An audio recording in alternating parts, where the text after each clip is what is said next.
Oh, kejap. On the way. Okay.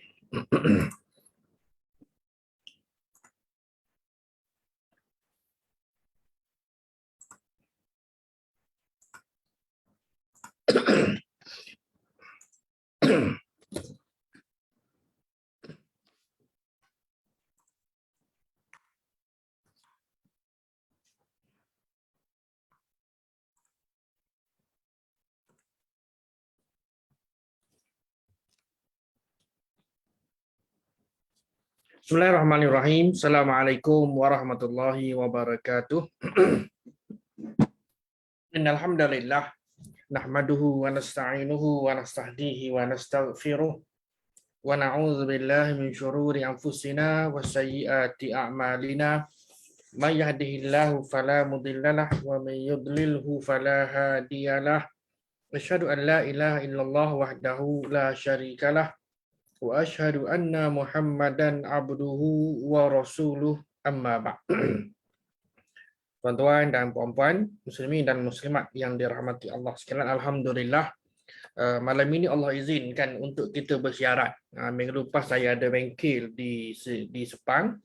So malam ini kita menyambung perbincangan kita wacana ya ayyuhallazina amanu, wahai orang yang beriman, yang dibawakan secara langsung kepada muslimin dan muslimat di mana sahaja anda berada melalui penstreaman audio Zoom dan juga Facebook Akademi Tadabbur Malaysia. Baik, tuan-tuan dan puan-puan sekalian, malam ini malam ke-6 Zulhijjah. Kan, malam ini malam ke-6 Zulhijjah. Dan untuk malam ini kita menyambung siri 35 surah Al-Maidah ayat 35. Bertakwalah kepada Allah dan mohonlah perkara yang mendekatkan diri kepadanya.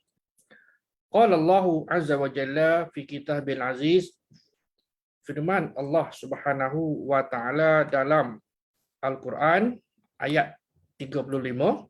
A'udzu billahi minasyaitonir rajim. Ya ayyuhallazina amanu taqullaha wabtaghu ilaihil wasilah wajahidu fi sabilihi la'allakum tuflihun. Ya ayyuhallazina amanu taqullah, wahai orang yang beriman, ittaqullah, bertakwalah kamu kepada Allah, wabtaghu ilaihil wasilah, dan bertakwalah kamu kepada Allah, wabtaghu, dan carilah jalan yang boleh menyampaikan kepadanya. Asalnya wabtaul wasilata, kan, dan carilah jalan, tapi dari sudut uslub Arab ni, okey, wabtaul ilahil wasilah, carilah jalan yang boleh menyampaikan kamu kepadanya. Ini kata perintah Allah Taala. Wajahidu, dan yang ketiga ialah wajahidu fi sabilihi, okey, carilah jalan yang boleh menyampaikan kamu kepadanya dengan mematuhi perintahnya dan meninggalkan larangannya. Wajahidu fi sabilihi, dan berjuanglah, orang panggil jihad, dan berjihadlah atau berjuanglah kamu pada jalannya, yakni jalan Allah, untuk menegakkan Islam. La'allakum tuflihun, semoga atau mudah-mudahan supaya kamu beroleh kejayaan. Baik, wahai orang yang beriman, bertakwalah kamu kepada Allah, yang pertama. Yang kedua, wabtaghu ilaihil wasilah, carilah jalan untuk mendekatkan diri kepadanya. Yang ketiga ialah berjihadlah, berjuanglah pada jalannya. Okey, 1, 2 dan 3 endingnya la'allakum tuflihun, mudah-mudahan dengan 1, 2 dan 3 tadi kamu akan berjaya. Kan, kamu akan berjaya. Baik. Ayat ini menyuruh kepada allazina amanu, wahai orang yang beriman. Kita maklum, kita refresh balik tuan-tuan. Kita refresh balik bila mana Allah Subhanahu wa taala menyeru hamba-hambanya yang beriman dengan panggilan atau suruhan ya ayyuhallazina amanu, wahai orang yang beriman. Apa makna di sebalik suruhan tadi?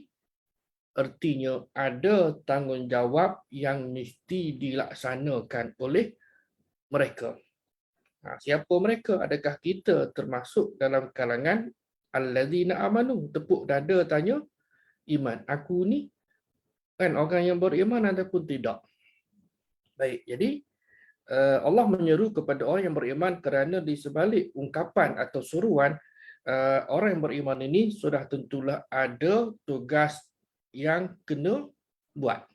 Yang kena dilaksanakan, dan tugas tadi ataupun perintah tadi sama ada ia menjadi tanggungjawab ataupun hukumnya fardu ain ataupun fardu kifayah ataupun juga sunat.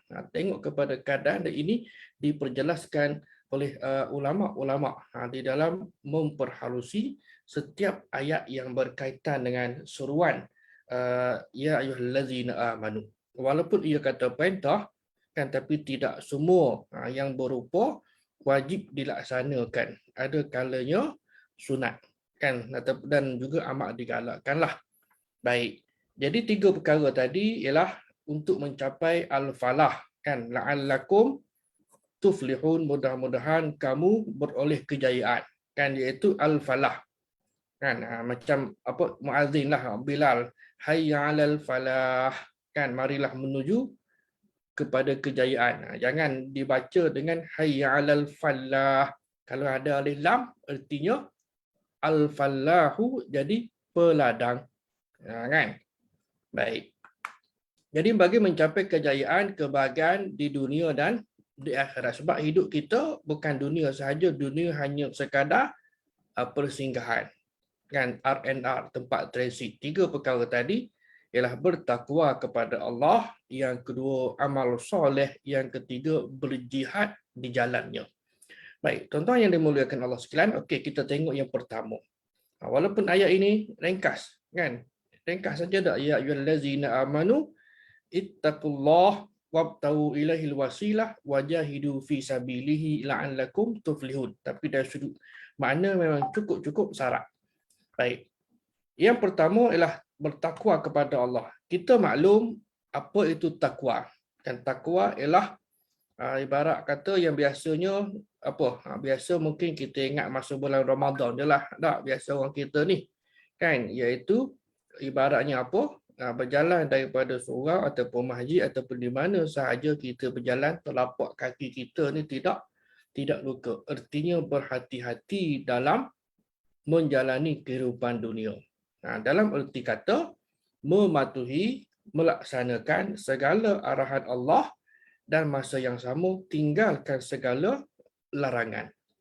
Kan, kita maklum tuan-tuan, arahan Allah ini ada yang berupa hukum yang wajib kan, tadilah sama ada fardu ain, wajib aini ataupun wajib kifai, wajib kifayah kan, yang dilakukan oleh setiap individu, fardu ain ataupun fardu kifayah, yang mesti ada sekelompok orang Islam melakukannya. Jika tidak, semua orang tempat tadi, kampung tadi umpamanya akan mendapat dosa. Yang kedua ialah kata perintah tadi juga mengandungi hukum sunat ataupun sunat muakkad. Kan, begitu juga dengan larangan. Larangan ada yang membawa maksud haram ataupun juga makruh. Tengok kepada keadaan. Kan? Baik.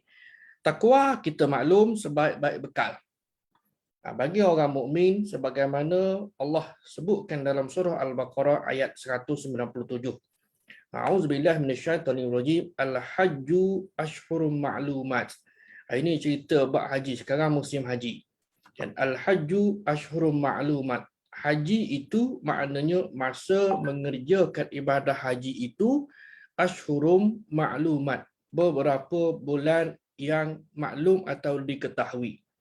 Sebab ibadah haji ini tuan-tuan adalah ibadah yang diwarisi oleh umat Islam daripada zaman Nabi Allah Ibrahim AS lagi. Kan, ibadah daripada zaman Nabi Ibrahim AS lagi yang membina Kaabah. Kan? Baik. Jadi orang Arab pada masa pra-Islam ataupun jahiliyah juga mengerjakan ibadah haji. Kan, juga mengerjakan ibadah haji, mereka tawaf. Tapi tawaf tadi itu telah pun diselewengkan sehingga akan berlaku kemungkaran di dalam tawaf, seperti tawaf dalam keadaan telanjang dan seumpamanya. Kan? Baik. Kemudian faman farada fihi al-hajja, dan oleh yang demikian sesiapa yang mewajibkan dirinya yakni dengan niat mengerjakan ibadah haji, fala rafasa wala fusuqa wala jidala fil hajj. Ini kita maklum tak? Jadi orang yang maknanya mengerja haji, jemaah haji lah ni lah kita kata. Jadi fala rafasa, mereka tidak boleh yang pertama, rafas mencampur isteri, tidak boleh buat maksiat dan tidak boleh bertengkar, jidal kan, berbantah-bantah kan, ketika mengerjakan ibadah haji. Maknanya daripada sekarang lah kan. Jadi sekarang hari ke-5 dan sebahagian orang yang boleh kata hampir sebahagian besar lah kan, jemaah haji kita Malaysia pun dah berada di Mekah kan. Orang yang di Madinah pun mereka dah mula bergerak meninggalkan Madinah menuju ke masing-masing dah berada di Mekah sebagai persiapan untuk wukuf di Arafah pada hari ke-9 Zulhijjah. Baik, dan tidak boleh bertengkar masa mengerjakan ibadah haji, dan apa jua kebaikan yang kamu lakukan, wa ma taf'alu min khairi ya'lamuhu Allah. Allah tahu. Apa jua yang kamu buat amal-amal kebajikan atau kebaikan itu, Allah Subhanahu wa taala Maha mengetahui. Wa tazawwadu, dan sini poin ini. Wa tazawwadu, sesungguhnya hendaklah kamu membawa bekal secukupnya. Membawa bekal secukupnya.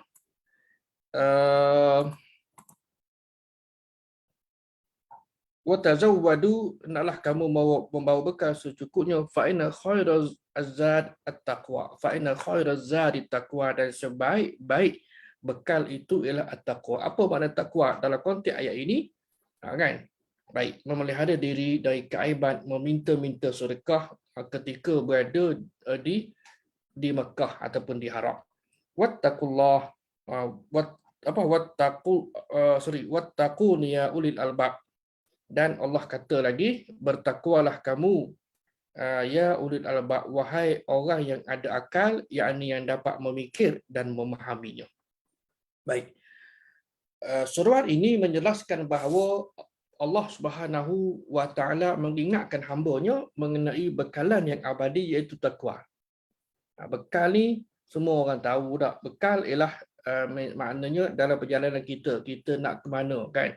Kita nak balik kampung, kita nak pergi berjalan, ataupun dalam konteks orang menunaikan haji ni dalam perjalanan, mereka bawa bekal. Bandingkan dengan zaman dulu, zaman hari ni.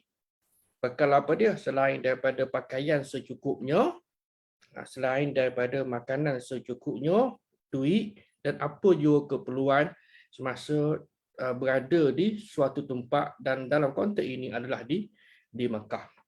Baik. Namun di sini takwa dalam konteks ayat ialah menjaga diri daripada meminta-minta kepada orang.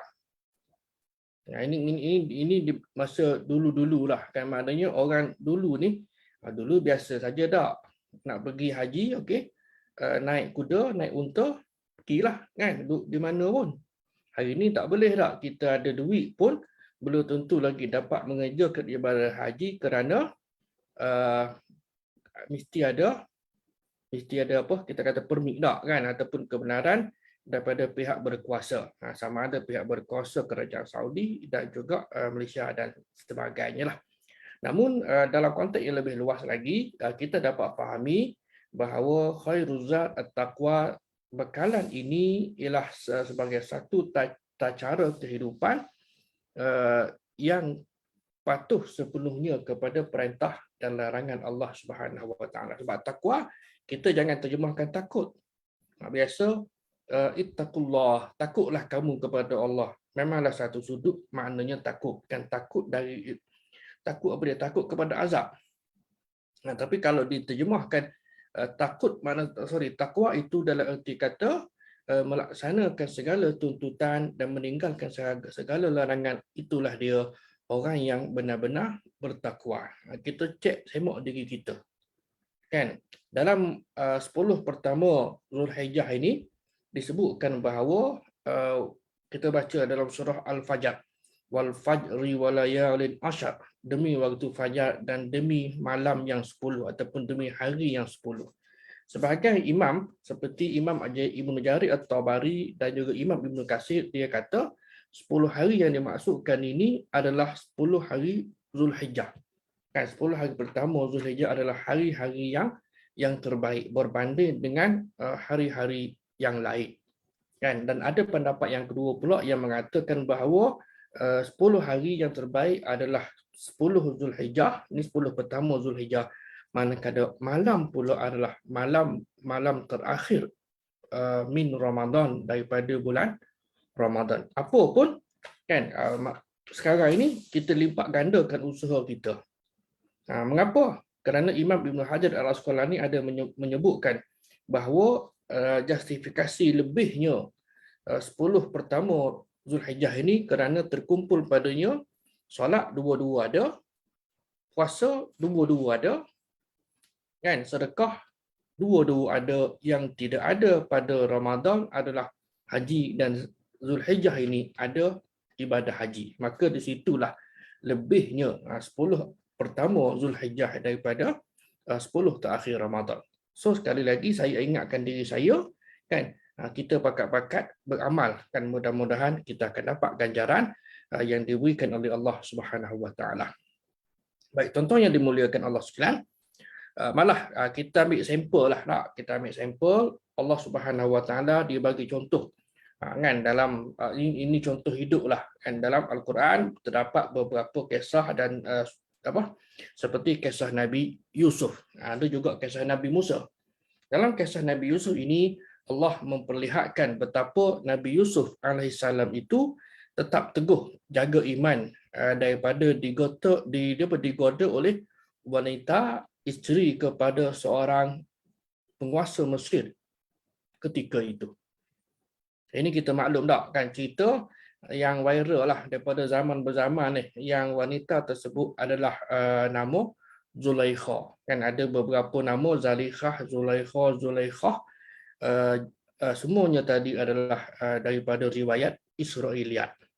Dan riwayat Israiliyat, dan juga benarkah Nabi Yusuf mengahwini Zulaikha, juga tidak ada satu catatan yang sahih membuktikan mereka berdua kahwin. Namun ada kisah-kisah yang tidak sahih sehingga ada anak diceritakan, kan. Tapi dalam isu ini yang lebih penting ialah ibrah di sebalik suatu kejadian.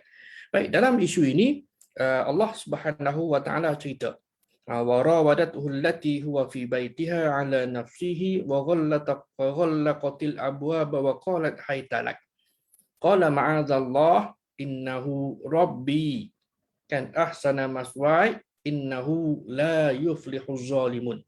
Dan wanita yang Nabi Yusuf tinggal di rumahnya, kan, kita maklum tak cerita Imratul Aziz, dan Al-Aziz itu bukan nama suami dia, kan, bukan nama pembesar Mesir tadi.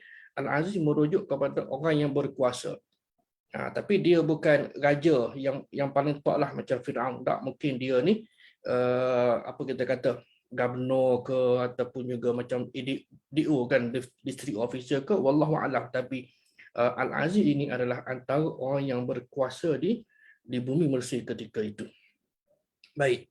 Jadi wanita tadi dia goda Nabi Yusuf. Dia goda Nabi Yusuf untuk menundukkan dirinya kepadanya, dan dia tutup pintu-pintu seraya berkata, hai talak. Maksudnya ajak tak, marilah. Kan? Marilah tak. Baik. Jadi Yusuf kata ma'adzallah. Yusuf kata ma'adzallah, maknanya a'udzubillah lah, aku berlindung kepada Allah. Kan, ma'adzallah artinya aku berlindung kepada Allah. Innahu rabbi, sesungguhnya dia tu, mana Allah itu Tuhanku. Yang sungguh Tuhanku. Okey, rabbi innahu rabbi ahsana maswai. Sungguh Tuhanku telah memperlakukan aku dengan baik. Kan? Sesungguhnya innahu la yuflihu zalimun, dan orang yang zalim tidak akan berjaya. Jadi di sini dan kita akan dapati ringkas cerita apabila diadili siapa yang bersalah hadap Nabi Yusuf ke wanita tadi, tengok kepada kerana Allah Subhanahu Wa Taala memaparkan dalam ayat-ayat yang berikutlah dalam kisah ini, siapa yang bajunya dikoyak daripada depan ke daripada belakang dan membuktikan bahawa Nabi Yusuf alaihissalam bila baju itu ditarik, kan maknanya koyak dan membuktikan bahawa Nabi Yusuf itu tidak bersalah. Baik, wanita penggoda tadi itu cuba menggoda Nabi Yusuf dan Allah menyelamatkannya daripada perbuatan tercela tadi. Kan mungkin saya dah sebutkan sinilah tuan-tuan. Bila kita baca kisah ini, kita dapat ambil iktibar ialah wanita yang digambarkan dalam kisah ini ialah wanita yang kurang baik. Jadi orang kita pula dia percaya sejak zaman berzaman, kan, dan letak nama anak Zulaikha. Kan, kalau saya lah, kalau boleh elakkanlah, kan. Kerana mereka memahami, masyarakat kita memahami bahawa Zulaikha itu adalah isteri Nabi Yusuf. Walhal sebagaimana yang saya perkatakan tadi, tidak ada sumber yang sahih yang menunjukkan sedemikian.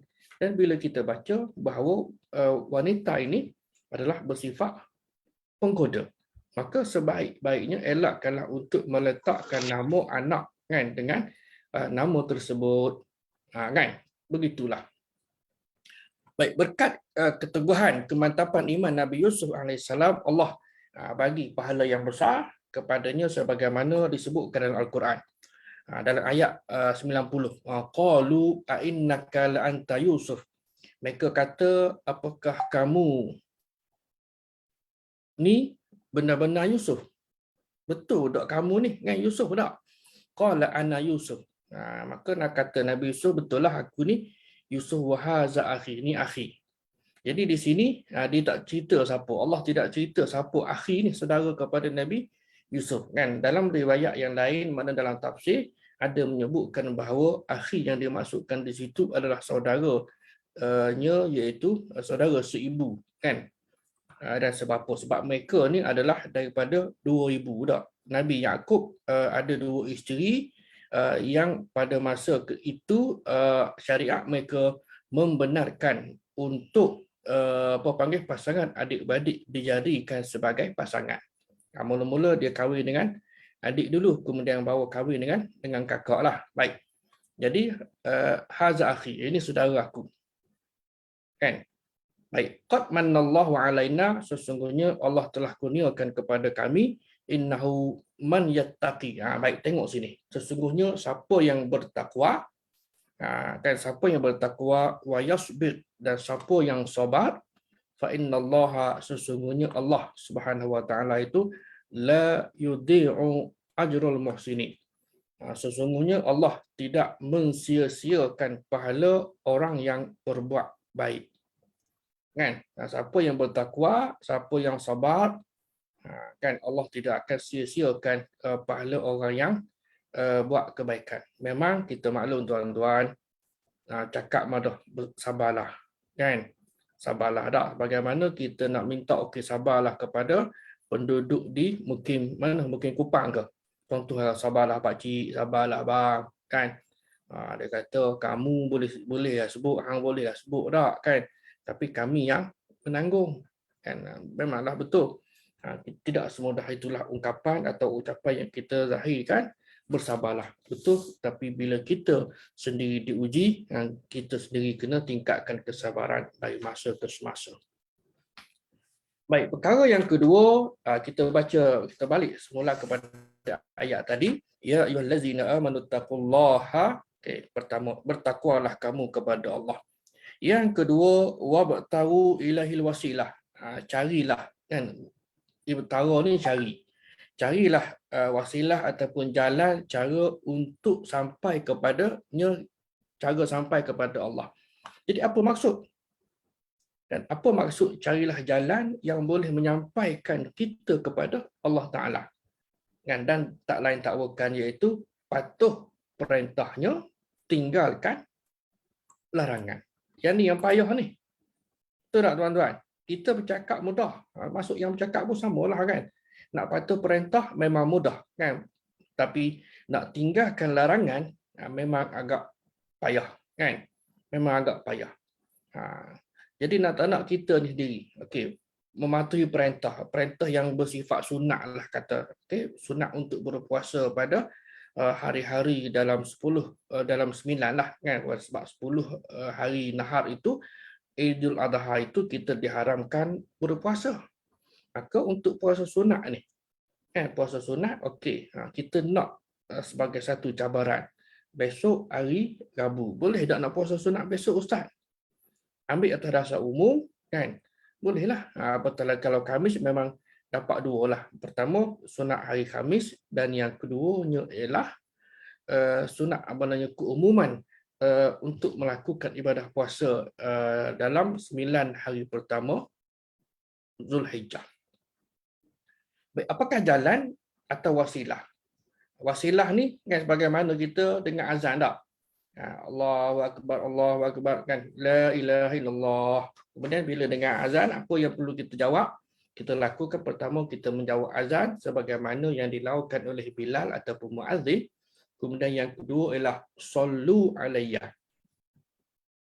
Sallu alayya. Selawat dulu. Allahumma salli ala sayyidina Muhammad ataupun Allahumma salli ala Muhammad. Ikutlah, yang nak rasa panjang silakan, yang nak buat pendek silakan asalkan selawat kepada Nabi sallallahu alaihi wasallam. Dan yang ketiga barulah berdoa. Allahumma rabba hazihi da'wati tammati wassalatil qa'imah ati Muhammadanil wasilata wal fadilah. Berikanlah, kurniakanlah kepada Nabi Muhammad sallallahu alaihi wasallam itu kan wasilah, jalan. Kan jalan. Kita minta kepada Allah supaya bagi kepada Nabi Muhammad. Kan? Tak pelik ke? Kan? Kita minta. Kerana di akhirat nanti Nabi SAW akan cari umat dia untuk bagi syafaat. Kan? Untuk bagi syafaat. Baik, jalan yang dimaksudkan di sini ialah nak perhati jalan sama ada jalan itu sebahagian memberikan makna ilmu pengetahuan ataupun jalan ibadah ataupun juga melaksanakan kemuliaan syariat seperti mendekatkan diri kepada Allah Subhanahu Wa Taala. Bagaimana kita nak mendekatkan diri? Cara yang paling mudah ialah jaga amal ibadah harian kita. Kan, jaga amal ibadah yang biasa kita lakukan seperti solat. Kan? Solat fardu dengan solat sunat dan juga puasa lah, terutamanya dua. Dan yang biasa lagi ialah sedekah kan. Lalu tabung, duit terbawa, senyum saja pada pergi semayang isyak lah kata, pergi semayang maghrib lah lupa nak bawa. Kan ada tong biasa di surau masjid ni dia ada peti ataupun ada apa dia panggil tong larak kan, derma ni. Senyumlah pada tong tadi. Orang tengok nak faham pula dia ni senyum pada tong. Pada peti derma. Kan? Kita pun tengok orang tu lepas semayang ke cakaplah, aku bukan apa tadi tak bawa duit, lupa. Kan? Jadi ingat senyum itu sedekah, so aku senyumlah pada tabur derma tu dulu. Contohlah. Jadi pokok orang kata dia ni pula senyum seorang ni ada benda. Pula apa ke benda tak? Baik, wasilah bermaksud kedudukan yang tinggi dan sebahagian pendapat mengatakan wasilah ialah ilmu yang dituntut oleh manusia sebagai jalan bagi mengenal Allah Subhanahu Wa Taala. Kita kena mengaji, kan? Bila kita belajar tentang ilmu tentang apa tuan-tuan? Ilmu tentang masak. Kita dapat makan makanan yang enak-enak. Tak kira masak masakan menu nasi arak ke, kan, ataupun juga sushi ke, kan, kimchi ke apa benda lah kan, ataupun juga menu-menu di Johor, di Kelantan, di sebagai di Perak dan sebagainya. Jadi kita dapat makan. Jadi bila kita belajar ilmu tentang hadis, maka kita akan dapat lebih mengenali peribadi dan sunnah Nabi sallallahu alaihi wasallam itu secara lebih dekat. Kan? Jadi bila ilmu, tengok pada bidang ilmu yang kita pelajari. Dan sudah tentulah kita maklum bahawa dia punya mastermind-nya adalah Al-Alim. yang Maha mengetahui, Allah bagi sikit saja kepada kita, lalu kita jadi alim. Kan? Alim tak, orang Melayu panggil alim. Alim ialah orang yang berilmu. Ulama ramai. Alamah juga daripada perkataan alim tadi itu, kan, maknanya orang yang lebih alim. Ini gelaran lah kan kepada orang yang mempunyai kehebatan ataupun penguasaan dari sudut ilmu, khususnya ilmu-ilmu agama. Biasanya digunakan kepada imam-imam mazhab lah, kan, biasa al-alamah, kan, al-alamah sekian-sekian adalah ini bergantung kepada penggunaan. Baik, sebaik-baik wasilah yang dilakukan oleh seseorang yang beriman kepada Allah Ta'ala ialah balik kepada dua kata kunci, kan, amal ma'ruf nahi munkar, melaksanakan segala perintah. Melaksanakan segala perintah tersebut memang cukup mudah, tapi nak buat memang belum tentu lagi dapat.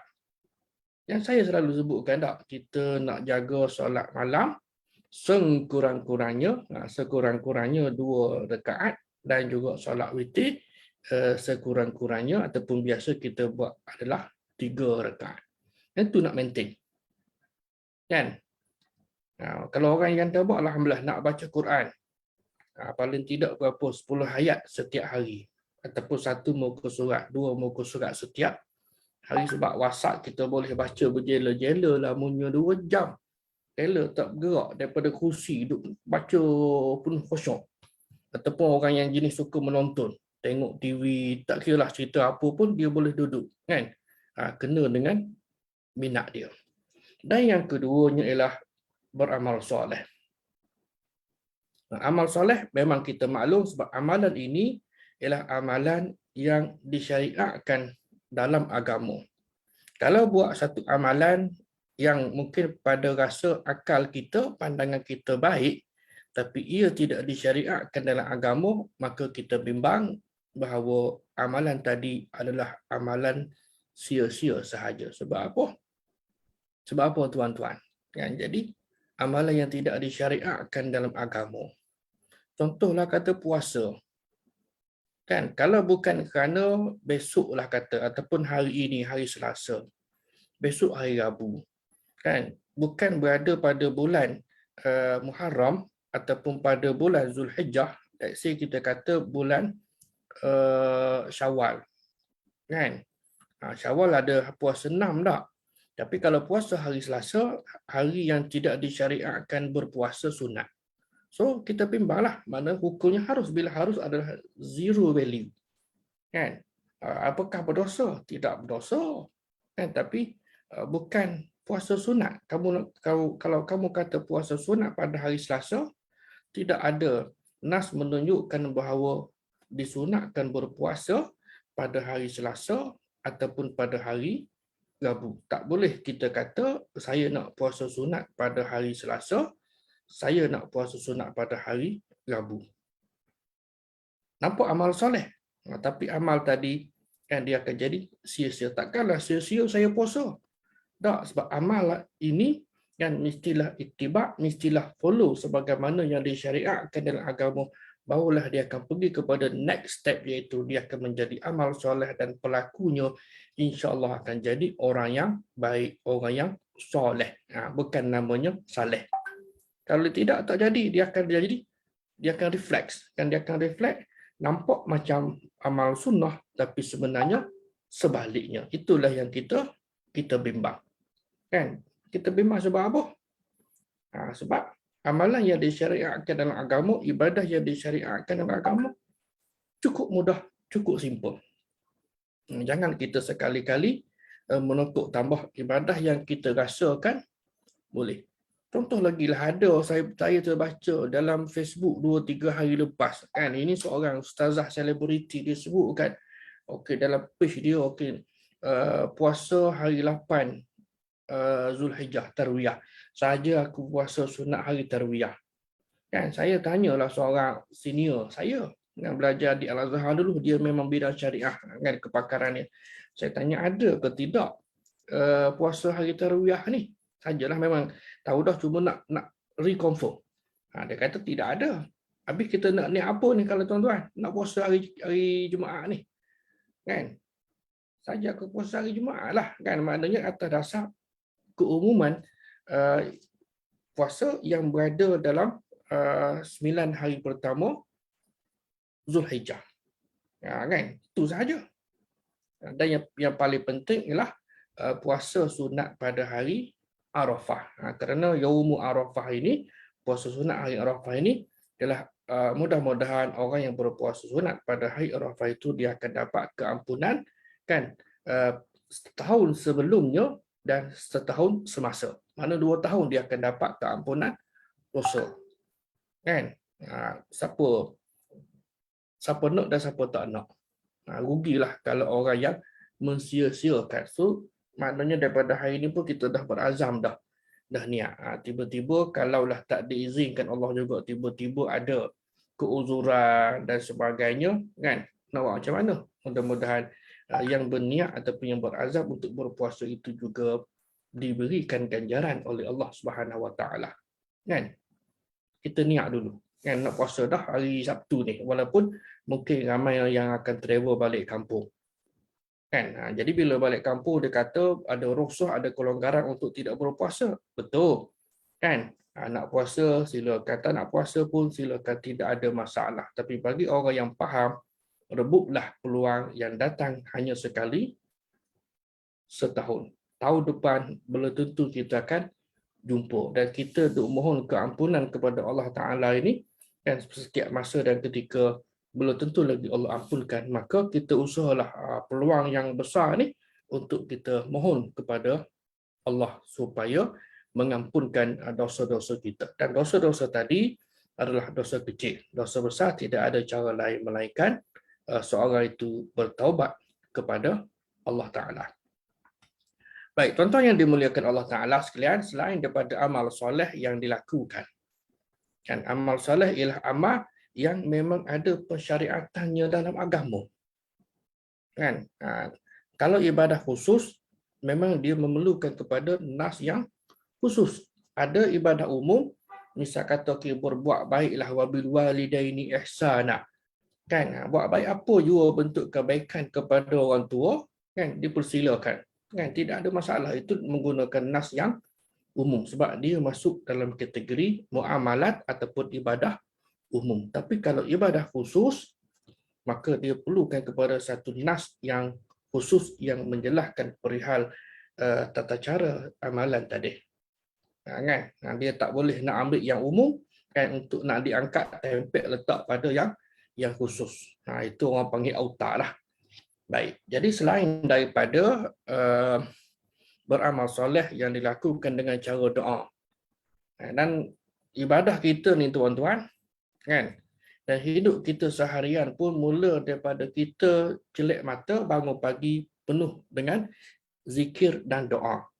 Kan, zikir bangun tidur, dan kemudian zikir keluar bilik air, kemudian zikir ataupun doa berpakaian, keluar rumah, kan, kemudian makan, kan, sampailah kepada kita nak tidur. Artinya 24 jam ruang lingkup kehidupan umat Islam itu kan tidak lekang daripada zikir dan doa kepada Allah Subhanahu Wa Taala. Adakah Allah berhajat kepada zikir dan doa daripada manusia? Tidak. Tapi manusia itu kan memerlukan zikir dan doa kerana manfaatnya dia akan balik kepada dirinya sendiri. Allah Taala kita maklum, dia tidak terkesan dengan makhluk. Seluruh makhluk tidak berdoa kepadanya pun Allah tetap Allah. Kan? Dia tidak terkesan dengan sebarang bentuk perlakuan makhluk. Dan berdoa, terutama pada waktu-waktu yang mustajab. Kan? Yang sebaik-baik doa ialah kita doa dalam solat. Kita doa dalam solat, baik ketika rukuk, masa ketika sujud, antara dan juga selepas tahiyat dan sebelum salam. Dan doa yang paling baik kita amalkan ialah doa memohon keampunan kepada Allah Subhanahu Wa Taala. Yang paling besar ialah memohon keampunan. Kan tuan-tuan perhati tengok ketika rukuk, kan Allah maghfirli subhanakallahumma wa bihamdika Allahumma maghfirli, antara doa yang dibaca oleh Nabi sallallahu alaihi wasallam sebagaimana riwayat Aisyah radhiyallahu anha bahawa baginda ada ketikanya membaca doa tadi, subhanakallahumma wa bihamdika Allahumma fili, ketika rakaat dan ketika sujud. Zikir ataupun zikir yang sama. Kita duduk antara dua tahiyat, ada juga Allah maghfirli kan, dan kita baca doa ataupun zikir selepas daripada tahiyat dan sebelum salam pun juga ada mohon keampunan kepadanya. Jadi boleh kata semua sekali. Lepas solat kan, salam kanan dan salam kiri, astagfirullah, astagfirullah, astagfirullah. Yang pertama sekali keluar daripada mulut Nabi SAW berdasarkan kepada hadis Sahih Muslim bahawa baginda menyebut astagfirullah, artinya memohon keampunan kepada Allah Subhanahu wa taala. Kan? Barangkali adalah apa dia panggil kealpaan, kerekaan dan seumpamanya yang berlaku ataupun yang ada ketika seorang itu mendirikan solat sebentar tadi, contohnya. Dan yang kedua ialah merendah diri kepadanya. Ini pun juga kita maklum, doa kepada Allah Ta'ala ini, kan, berdoalah kepada Tuhan kamu yang maha mendengar. Tuhan kamu tidak pekak, tidak tuli. Ini kita juga maklum tuan-tuan. Berdoalah dengan khusyuk dan tawaduk, merendah diri, dan doa yang apa kita panggil jamik dan manik, ringkas dan tepat. Kan nak banyak tak ada masalah lah, kan, dari sudut pilihan, utamakanlah doa-doa dan juga yang daripada ayat-ayat Al-Quran dan juga doa-doa yang maksur, terutama doa-doa yang dibaca oleh ataupun yang disebutkan oleh Nabi kita sallallahu alaihi wasallam. Ini cukup banyak. Ya, tuan-tuan taiklah dalam Google, okey, doa Rasulullah, doa maksur, kan keluarlah macam-macam. Baik, ini juga disebutkan oleh Allah Taala dalam surah Al-Anbiya, a'udzubillahi minasyaitonirrajim. Wa Zannun, ini kisah Zunnun kan. Zannun mana Zunnun, ini juga antara kisah yang famous lah. Iz zahaba, kan, kalau mengaji tajwid tak, iz zahaba boleh mutaghadiban fa zanna an lan naqdir alaihi fanada fi zulumat alla ilaha illa anta subhanaka inni kuntu minaz zalimin. Baik, dan ingatlah ketika kisah Zunnun, mana Nabi Yunus AS ini ketika mana kita kata okey, dia pergi ke dalam keadaan marah, lalu dia menyangka kami tidak akan mempersempitkannya, menyulitkannya, dan dia menyeru dalam keadaan yang sangat gelap.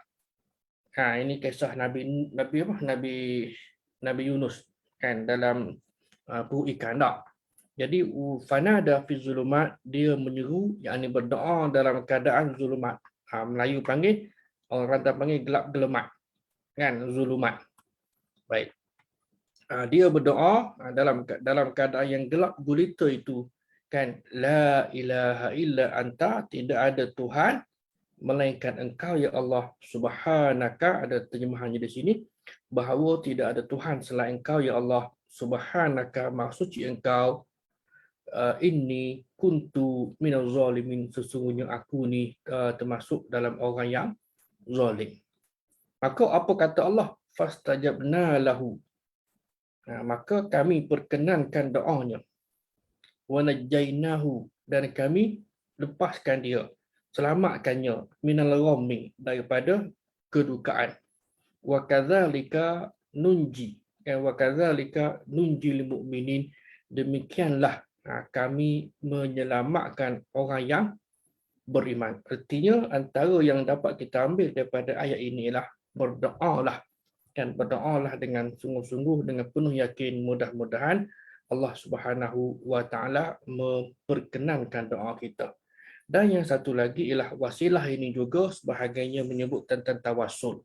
Kan, berada di satu tempat, ya Allah, sekiranya ada amal kebaikan yang aku lakukan, perkenankanlah doa aku ini, kan, bantulah aku dalam keadaan yang tersepit misalnya tak, dalam keadaan yang tersepit kesusahan dan lain-lain lah. Jadi itu juga antara salah satu bentuk doa dan pengharapan kepada Allah Subhanahu wa taala. Baik. Ada satu cerita ini daripada sahabat Nabi Sa'ad bin Abi Waqqas radhiyallahu anhu, Dia cerita bahawa baginda sallallahu alaihi wasallam ada menyebutkan doa yang diminta oleh Zunnun. Dalam perut ikan tu, la ilaha illa anta subhanaka inni kuntu minaz zalimin. Tidak ada Tuhan selain engkau ya Allah. Maha suci engkau, sesungguhnya aku ni termasuk dalam kalangan orang yang zalim. Tidak ada lelaki muslim yang berdoa dengan doa tu mengenai suatu riwayat kecuali Allah akan perkenankan doa dia. Kan, jadi kita sendiri pun bila nak berdoa kan, la ilaha illa anta subhanaka inni kuntu minaz zalimin. Tak, la ilaha illa anta, tidak ada Tuhan ma'budun yang disembah melainkan engkau ya Allah, mana satu-satunya. Dan di sini juga wujud unsur apa dia? Penafian syirik kepada Allah. Sebab kita dah declare dan kita dah mengaku bahawa diri kita ni hanya menyembah beribadah kepada Allah dan tidak ada ruang langsung untuk syirik. Syirik kena beringat. Kan, syirik minta kepada benda, syirik. Kan, mintalah doa direct kepada Allah Subhanahu wa ta'ala.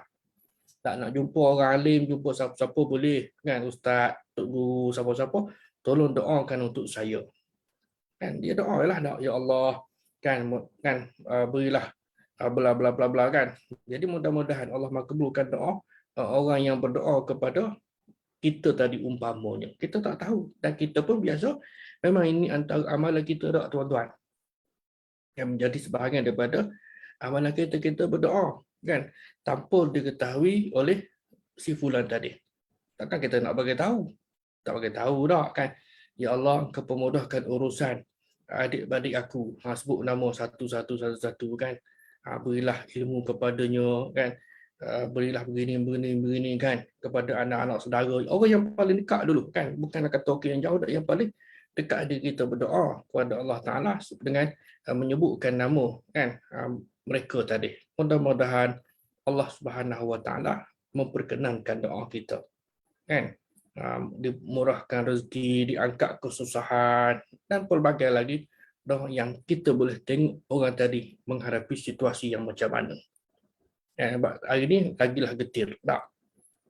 Baik, jadi berdoa dengan doa tadi, mudah-mudahan Allah akan perkenankan doa dia. Yang ketiga ialah berjihad fi sabilillah. Berjihad ni kita juga maklum, zaman berzaman semua orang maklum. Kan jihad fi sabilillah ini, jihad ialah usaha bersungguh-sungguh untuk menegakkan kalimah Allah. Usaha bersungguh-sungguh untuk menegakkan agama Islam. Kan jihad ini ada macam-macam lah, macam-macam cara, macam-macam kaedah, pendekatan dan siapa mad'u tadi tu kan. Mereka tu siapa? Okay. Berjihad bukanlah hanya sekadar dengan senjata ataupun lawan musuh, tapi juga berjihad untuk memberikan kefahaman Islam kepada masyarakat. Betul tak? Nak suruh orang faham. Tidak semudah itu. Orang boleh faham, jangan makan riba. Kan? Oh, dia kata, saya tak makan riba, tapi interest saya ambil. Kan apa salahnya? Orang nak bagi, saya ambil lah. Saya bukan rompok. Baik. Jadi jihad pada jalan Allah, amal yang paling mulia dan banyak pahala. Namun, dalam satu lagi hadis yang popular berkenaan dengan apa Zulhijjah ini. Kan, walaupun jihad itu paling mulia, tapi amal soleh yang dilakukan pada 10 pertama Zulhijjah ini lebih besar lagi daripada al-jihadu fi sabilillah. Oleh sebab itu tuan-tuan, marilah kita pakat sama-sama meningkatkan kan amal ibadah kita macam kita ni berada 10 akhir Ramadan. Itu yang kadang-kadang orang kita ni dia nampak di akhir Ramadan sahaja. Sedangkan 10 pertama Zulhijjah juga sebahagian ulama yang saya katakan tadi menganggap bahawa inilah yang lebih besar lagi berbanding dengan 10 akhir Ramadan. 10 pertama orang tak pulun pun. Kita pulun ke tidak? Apakah kerajinan kita ni baca Quran mengatasi kerajinan kita untuk khatam dalam bulan Ramadan? Ataupun hari ni selamba saja kan? Kerana tidak dimeriahkan, tidak diwar-warkan, orang nampak akhir Ramadan sahaja. Sebab apa? Sebab siangnya berpuasa kan? Dan malamnya ada solat qiyamul Ramadan ataupun solat tarawih. Kan? Baik, ada 3 kepentingan jihad, iaitu yang pertama penyerahan diri kepada Allah Ta'ala, yang kedua menyebarkan agama Allah, dan yang ketiga membela agama Allah. Baik, yang pertama, nak sebarkan Islam ini. Sebar Islam ini, menyebarkan dakwah Islam supaya dapat diterima oleh manusia, sama ada kepada yang bukan Islam maupun kepada yang Islam. Sebab orang Islam sendiri pun ada yang Islam secara warisan. Kan? Ada Islam secara warisan. Macam juga Pak semayang lah. Ada yang solat pun tengok Allah Akbar, rasa kesian. Kata dia ni solat pun, cara pun tak berapa nak betul. Kan? Kita dah bagi dah tapi tak tahulah. Kadang-kadang saya berkadang termenung juga, sedih. Kan?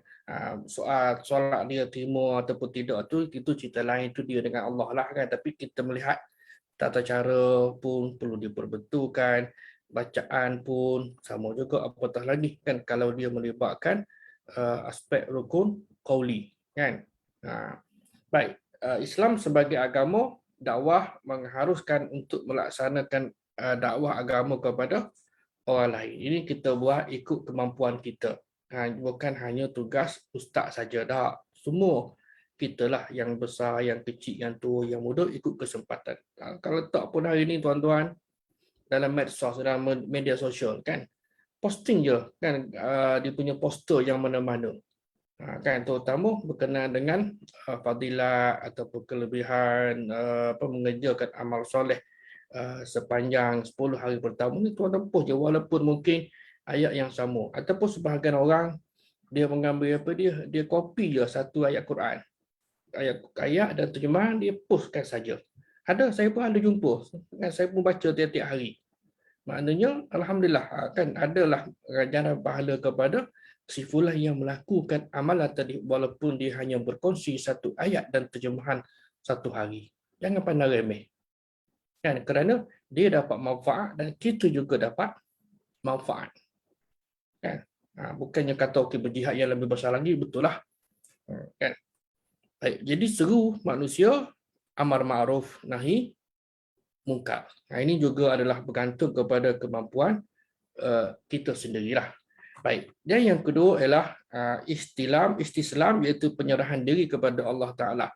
Menyandarkan jihad sebagai penyerahan diri dengan bertauhid. Kan, la ilaha illallah Muhammad Rasulullah. Ada 2 kalimah syahadah yang kita maklum kan, kita ulang balik kan, dan kita pun berada dalam apa kita panggil mood raya. Sekarang dah boleh takbir ke tuan-tuan? Boleh takbir ke? Ada orang tanya, nak boleh takbir raya dah ke?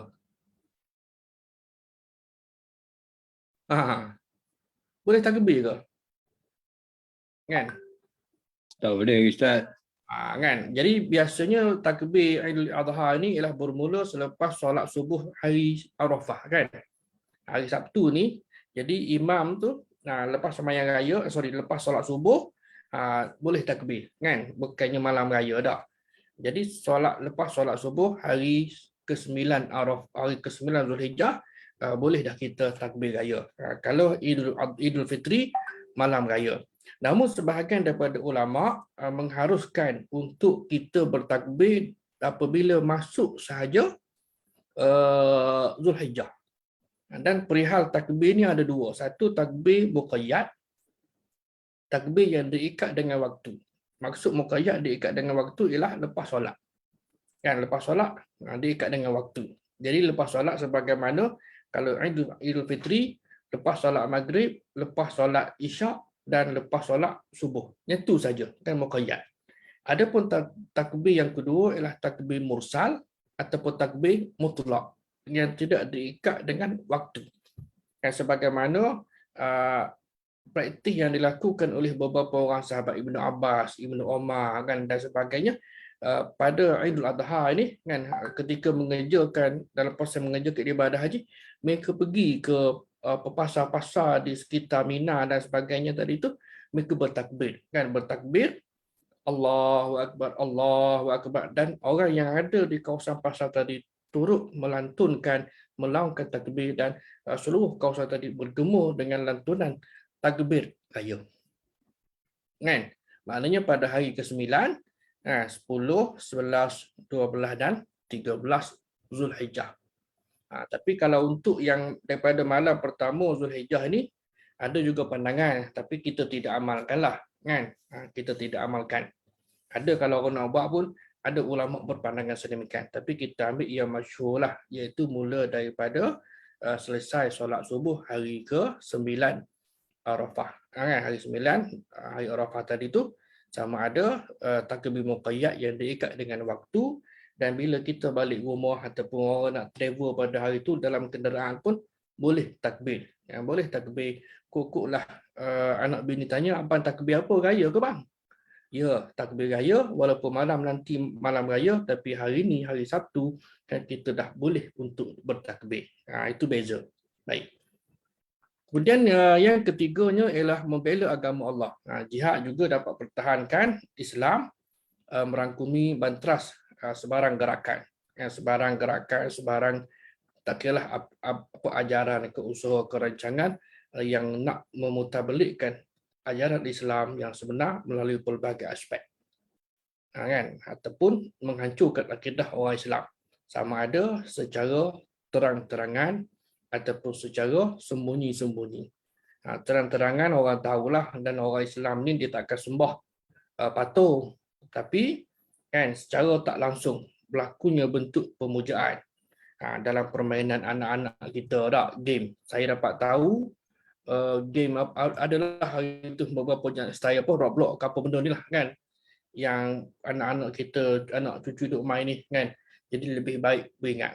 Walaupun mungkin tidak membawa kepada syirik contohlah kan, tapi sebaik-baiknya dielakkan. Sebab apa? Sebab dari sudut kefahaman agama antara generasi ayah, atuk dan anak ini agak berbeza. Kita bimbang.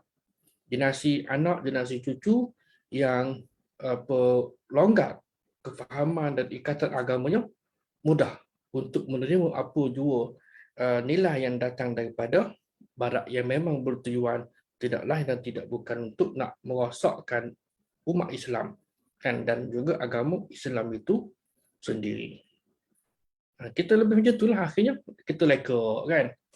Baik, sebagai kesimpulannya, sebagai orang yang beriman, mudah-mudahanlah kan kita ni terpanggil juga dengan seruan ya ayyuhallazina amanu, ada tanggungjawab yang sepatutnya kita laksanakan. Ada tanggungjawab yang sepatutnya kita laksanakan, maka berusahalah untuk menjadi orang mukmin yang terbaik, baik untuk diri kita, baik untuk ahli keluarga kita, baik untuk masyarakat sekelilingnya, dan baik untuk ummah dan juga umat Islam amnya.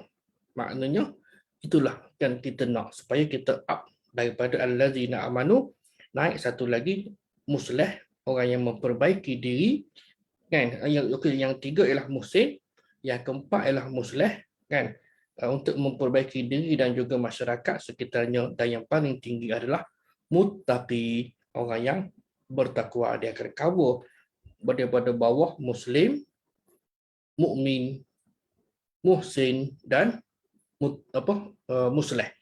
Nak capai tahap tidak semudah itu. Yang penting ialah istiqamah dalam melaksanakan amal ketaatan kepada Allah Subhanahu wa taala. Mudah-mudahan Allah Subhanahu wa taala sentiasa membimbing kita, dan selalu kita baca Allahumma a'inni, ya Allah bantukanlah aku, ala zikrika, untuk ingat kepadamu, wa husna ibadati, dan buat amal ibadah yang baik kepadamu. Jadi saya kira sekadar inilah pada malam ini. Mudah-mudahan apa yang dikongsikan sedikit sebanyak itu ada manfaatnya. Yang baik itu daripada Allah Subhanahu wa taala, yang lemah, yang kurang itu daripada kelemahan penyampaian diri saya. Saya mohon ampun dan maaf, dan kita tangguhkan dengan kafaratul majlis dan surah awal asr. Wabillahi taufiq wal hidayah. Wassalamualaikum warahmatullahi wabarakatuh. Dan sebelum itu, seperti biasa, siapa yang nak menyumbang infak Zulhijjah ini kepada kerja-kerja kuliah dan sebagainya yang diselenggarakan oleh Akademi Tadabbur Malaysia, bolehlah menghulurkan bantuan anda kepada akaun Bank Islam Akademi Tadabbur Malaysia. Kan? Jadi bolehlah berbuat demikian. Sekali lagi terima kasih. Jazakumullahu khairan. Wallahu a'lam. Wassalamualaikum warahmatullahi wabarakatuh. Waalaikumsalam. Jazakallah khair Ustaz. Terima kasih Ustaz. Salam, Ustaz. Terima kasih. Terima kasih Ustaz.